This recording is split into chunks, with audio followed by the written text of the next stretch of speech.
on the Doctor, yeah. I'm sorry, but Susan Sultani tried to join to our class. I see. Yeah, thank you. Welcome. Okay. Yes. Well. And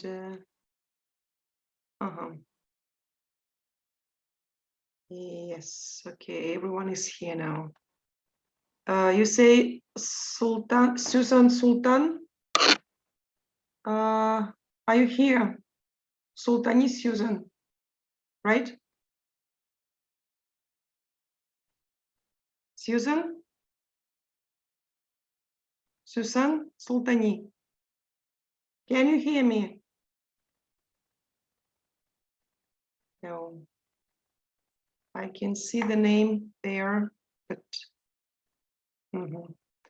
okay, so let us just start sharing this screen and here. Just a minute.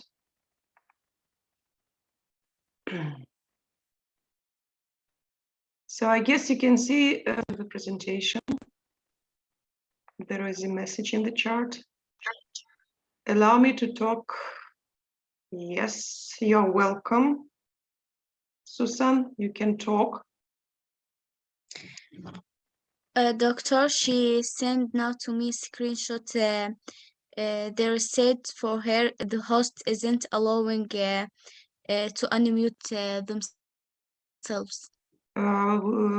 So will you please, Susan, re-enter the Zoom, please, because I didn't just do anything to. I just send it now the screenshot in our group. Yes, I see, but please try to enter one more time. I think it's a technical mistake.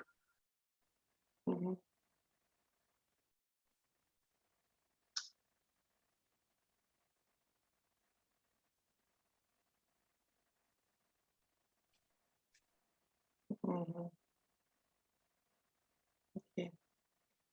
So I am going to make the slide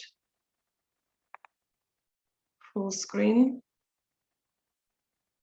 So on my screen, it is full screen. Can you see it full screen now? No, it's not stuck. Okay, so I need to do it. So one more time. Yes, now we can see it. Okay. Well, you see that today we are going to start speaking about the patients and how patients are presenting complaints. And so our course is based on the book Oxford English for Careers, Medicine 1. And so first I would like to say some words about myself.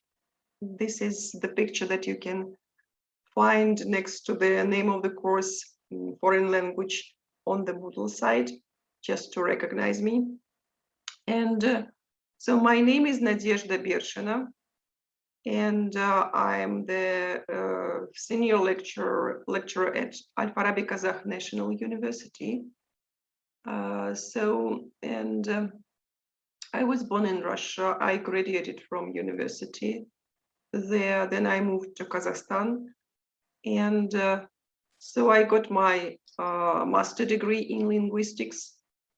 Well, I also studied and worked as a visiting scholar at an American university, Iowa State University, and I also studied in Poland at Warmia and Mazur University. And here in Almaty, so I worked as also senior lecturer at an economic university.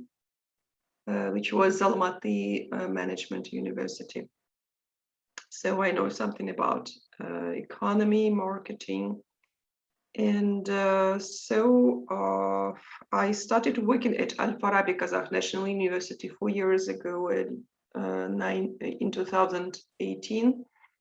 And I worked at the medical department, and I taught medical English to the students of different countries: Turkey,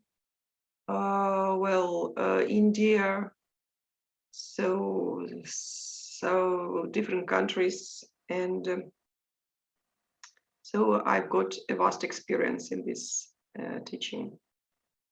Well, do you have any questions? No, doctor. No. Okay, so I hope that I will learn something about you, and we'll get closer when during this course. So we'll have a chance to know each other better. Well, and now the next slide. Can you see the slide? Yes. Okay. Yes. So here's the cover of the course book we are going to study with them.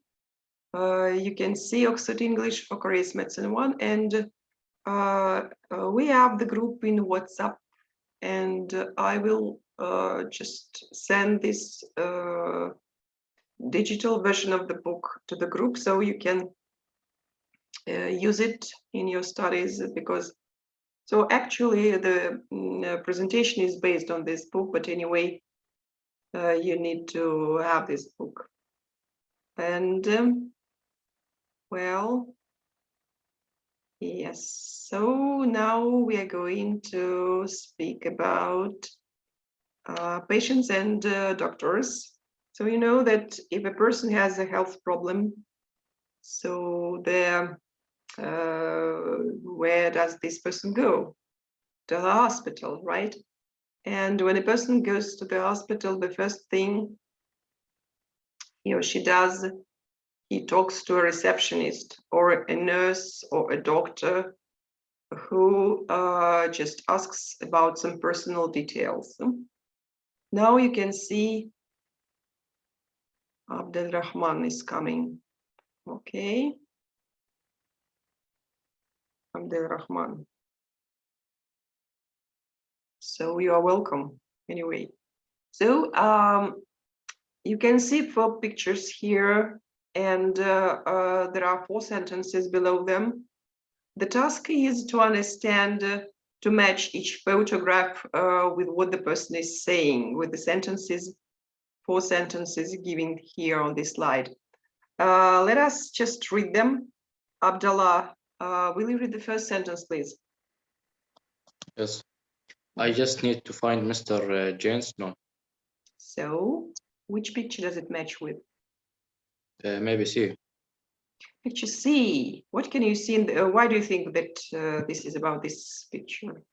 Because there is she finding note or searching for note. She's looking for some paper records on the shelves. Yeah. Okay. And the second line here, Abdallah Rahman, are you here? No. Aun. Yes, doctor. My hospital number, it's 343-8235, and my GPS name is Dr. Lan. It's for picture number A. Picture what? Picture A. A or B? I think number 3 for picture B. Number 3 for picture A. Okay, so picture A, yes. Because this woman is giving her hospital number and the name of the doctor, yeah, to the receptionist. Okay, so then let us listen to Ibrahim, please. Yeah, the fourth one or the third? Number 3. Good morning, Mrs. Dean. My name is Dr. Bry. What? Yes. Which Uh, picture is it? it's B. What can you see in this picture? The doctor talking to the patient. And they are shaking hands. Yeah, shaking hands. Yes, they are Yeah. meeting for the first time. Okay. And then Bakhtavar, please. Yes, doctor. Number 4 is sorry, I don't know my GP's phone number. Can I leave the blank? It is for picture D, doctor. Okay, yes, it's obvious. So 2 people are talking there, okay? And you can see here in the sentences there is a abbreviation GP. As you see, GP stands for a doctor who provides general medical treatment for people who live in a particular area, a family doctor. So GP stands for general practitioner, general practitioner. So, and if we move to the next slide, there are some questions here. The first question is about keeping patient records. How important are accurate patient records?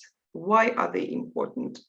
So let us listen to Roa, please. Yes, doctor.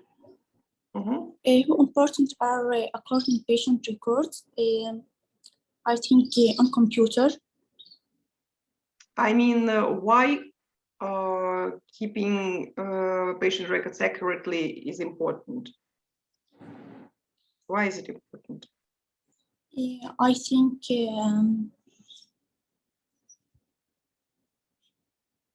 it is very important because all information about patient because all doctor find the information about all patients. It is very important because it is history of patient. Okay, yes, and everything is given here, yes, in the patient records, all the information about, and everyone can, even the other doctor can also use this information. And for example, if a person has an allergy, it's very important to just to write about the allergy in the records, in the patient records, just everyone, all the other doctors just should know about this. Okay, it's very important not to so prescribe the wrong treatment. And so the second question here, let us just listen to Rola. Yes, in your country, are patients' records kept on computer or on a paper? Which of these 2 systems do you think is better? Why? I think on a computer is better because a paper can get lost. Yes. Okay, and are there any advantages of keeping records on paper? I think it's easier to get to if it's on paper. Because you don't need any device, right? Yes.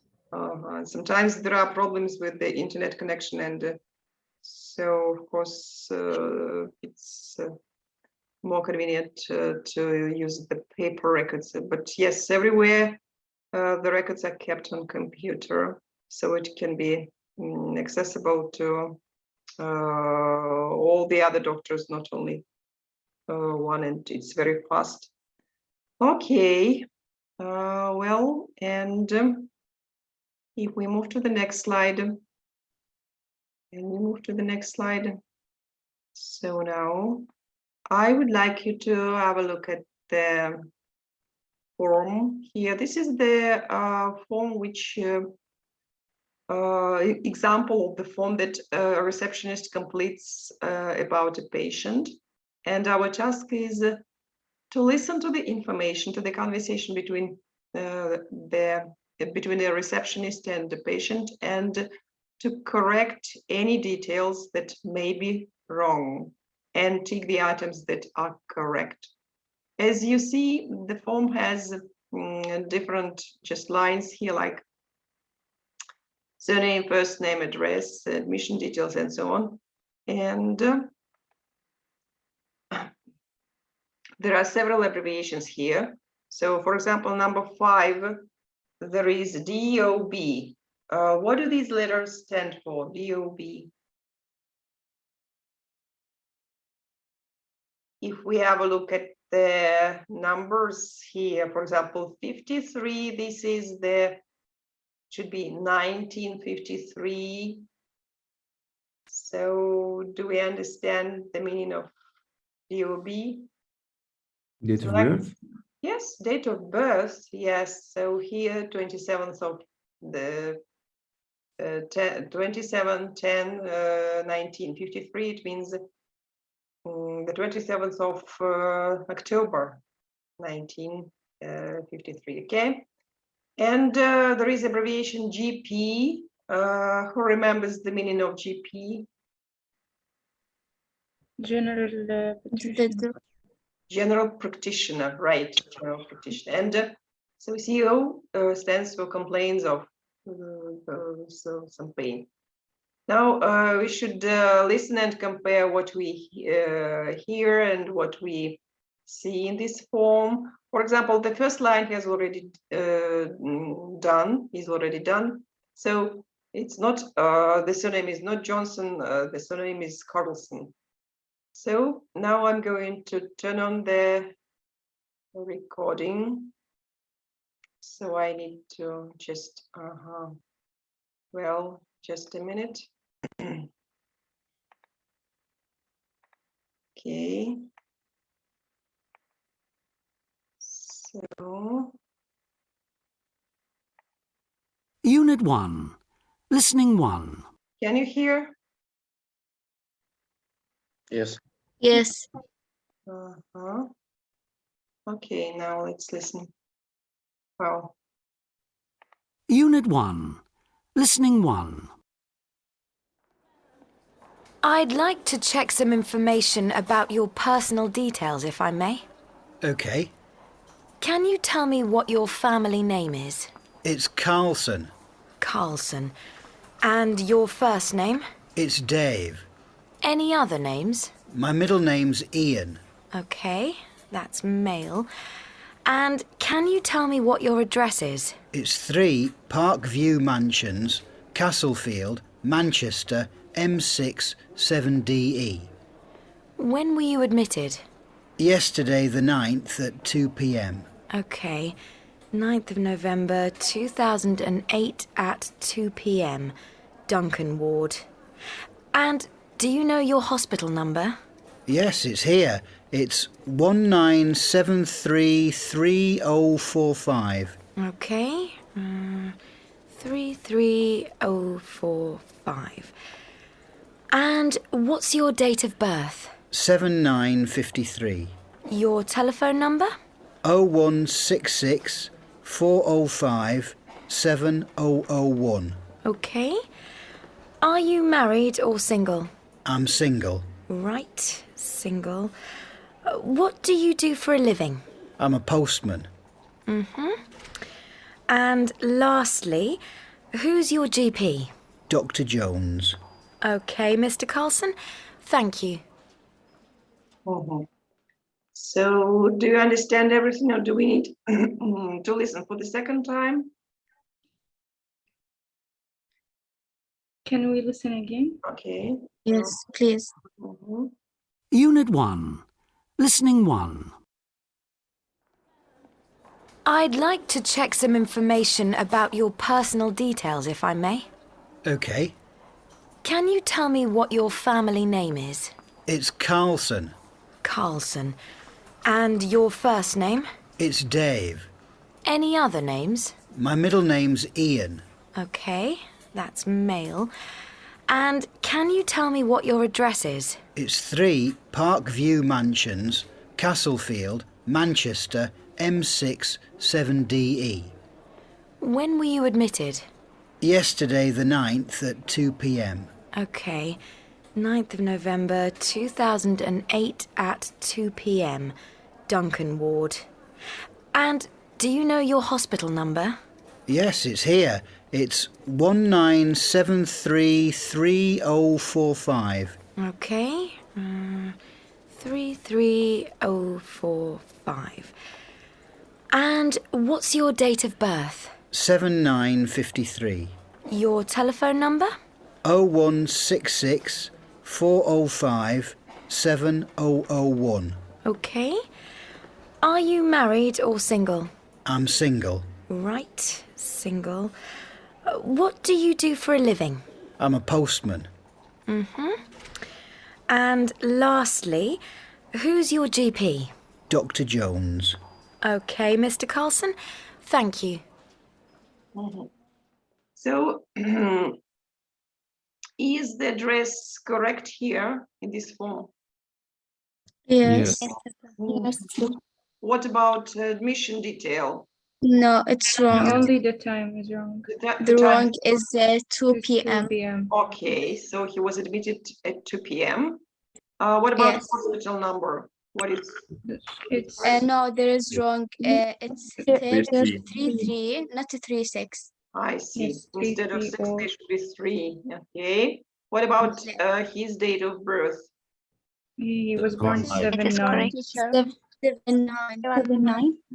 Yes, on the 7th of September, 7/9. Okay. What about telephone number? It's correct. Correct, teacher. Correct. Okay. Marital status? Also correct. Correct. So occupation? It's correct. Good. What about GP's name? It's Dr. wrong. Jones. Dr. Jones. Mhm. Okay, yes, this is the information that was given by the patient to the receptionist. And good, we understand it. So, and the question.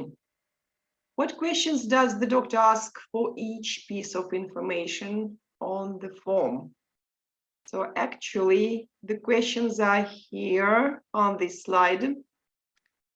And you see that they are very basic, just very obvious questions like, do you know your hospital number? What's your date of birth? Are you married or single?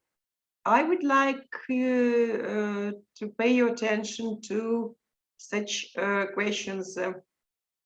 For example, the first question, can you tell me what your family name is? Or can you tell me what your address is?